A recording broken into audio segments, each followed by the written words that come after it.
நம்மளோட சேனலை பார்த்துட்ருக்க அனைவருக்கும் வணக்கம். நாம் பார்த்துட்ருக்க இந்த லேண்ட் எங்கே இருக்குது அப்படின்னு பார்த்தீங்கன்னா, வத்தலக்குண்டு டு குரும்பட்டி போகிற வழியில் தாங்க இருக்குது.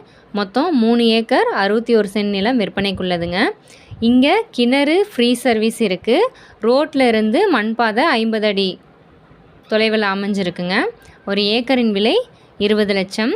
இதை குறைப்பதற்கும் வாய்ப்பு இருக்குது. நல்ல செம்மண் பூமி, காலி இடமா தாங்க இருக்குது. தென்னை, வாழை போன்ற மரங்கள் வைக்கிறதுக்கு தகுந்த இடமா இருக்குது. தோட்டம் அமைக்க ஏற்ற இடமா இருக்குது. இந்த இடத்த பற்றின முழு விவரத்திற்கு கீழே டிஸ்கிரிப்ஷன் இருக்க நம்பர் கால் பண்ணுங்கள். நம்மளோட யூடியூப் சேனலை சப்ஸ்கிரைப் பண்ணிக்கோங்க. லைக் அண்ட் ஷேர் பண்ணுங்கள். தேங்க்யூ ஃபார் வாட்சிங்.